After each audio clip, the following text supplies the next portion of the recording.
किसी ने क्या कमाल की बात कही है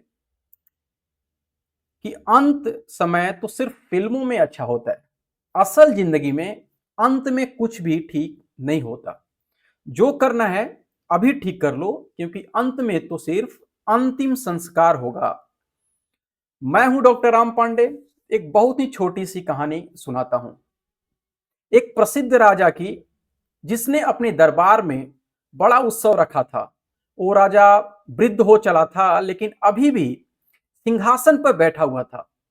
और उत्सव में उसने अलग अलग राज्यों के राजाओं को बुलाया था। एक राज्य की सुप्रसिद्ध नर्तकी थी, उसको बुलाया था। और साथ में अपने गुरुजी को भी बुलाया था। अब गुरुजी जब दरबार में आए तो उनके पास में कुछ नहीं था उस नर्तकी को देने के लिए। तो राजा ने उन्हें एक स्वर्ण मुद्राओं से भरा थैली दे दी कि जब भी आपको नृत्य अच्छा लगे, पसंद आए, अपनी ओर से आप उसमें से एक स्वर्ण का सिक्का निकाल के उसको दे दीजिएगा। पूरी रात नृत्य का उत्सव चलता रहा। और जब ब्रह्म बेला आई, यानी सुबह का समय आया, तो जो तबला बजा रहा था, जो तबले में संगीत दे रहा था, उसको नींद आने लगी थी। नर्तकी ने उसे देखा कि वो ऊँघ रहा है। तो राजा को पता, अगर चल गया तो इसे दंड देगा, इसको सजा मिल जाएगी। तो इसके लिए नर्तकी ने अपने तबला वादक को जगाने के लिए, आगाह करने के लिए एक दोहा पढ़ा। और वो दोहा था, घनी गई थोड़ी रही या पल पल जाए, एक पलक के कारणे यूं ना कलंक लगाए। अब इस दोहा को सुन करके वो अलर्ट हो गया, सतर्क हो गया, और शानदार तरीके से वो अपना तबला बजाने लगा। और जैसे ही बात बाकी लोगों ने वहां पर सुनी, जो राजा का बेटा था, जो युवराज था, वो दौड़ के आया और उसने अपना मुकुट नर्तकी को दे दिया कि मेरी ओर से आपके लिए। तभी जो राजा की बेटी थी, राजकुमारी, वह दौड़ के आई और अपने हार नर्तकी को दे दिया, मेरी ओर से आपको भेंट।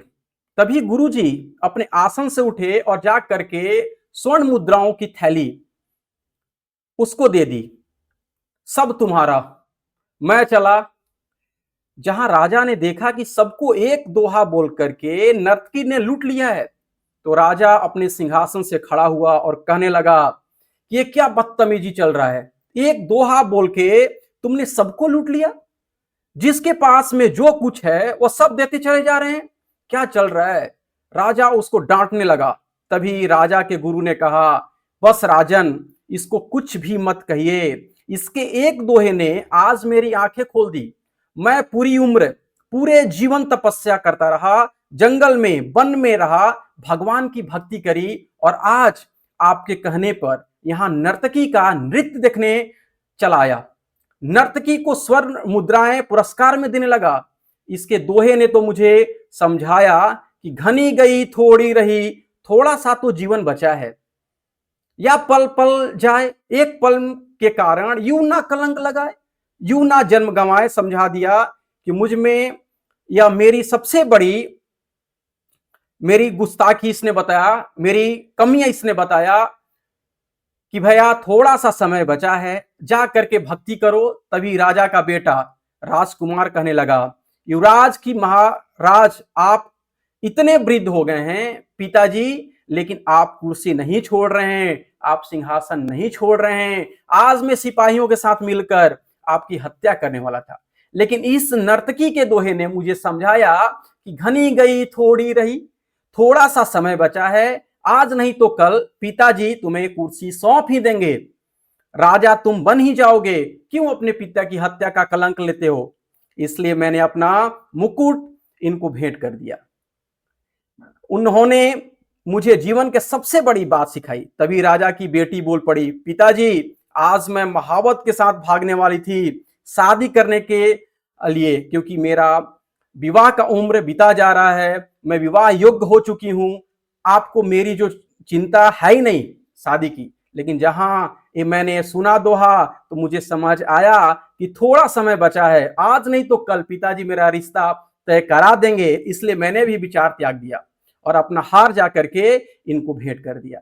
जब राजा ने यह बात सुना तो राजा ने बिना देरी के अपने बेटे से कहा कि बेटा, इसी पल से तुम इस राज्य के राजा बनने जा रहे हो।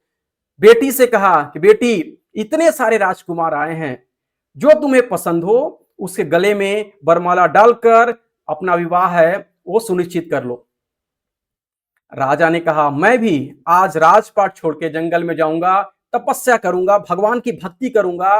राजा का भी जो है मन बदल गया। जब यह सब होने लगा तो नर्तकी ने सोचा कि मेरा एक दोहे से सबके जीवन को पलट दिया और मैं अभी भी यही कर रही हूं। नर्तकी ने भी डिसीजन लिया, वह नृत्य का काम छोड़ के अब भगवान की भक्ति करेगी, क्योंकि घनी गई थोड़ी रही या में पल पल जाए। एक कहानी राजा की, नर्तकी की, उनकी नहीं, आपकी हमारी कहानी है। हमारे जीवन में भी समय दौड़ता चला जा रहा है और थोड़ा सा बचा है। इस थोड़े से समय में कुछ ऐसा कीजिए कि कलंक ना लगे, बल्कि आपका उद्धार हो जाए। कुछ अच्छा करके दिखाइए। इसलिए मैं कहता हूं, कर दिखाओ कुछ ऐसा कि दुनिया करना चाहे आपके जैसा। नमस्ते, जय हिंद, वंदे मातरम।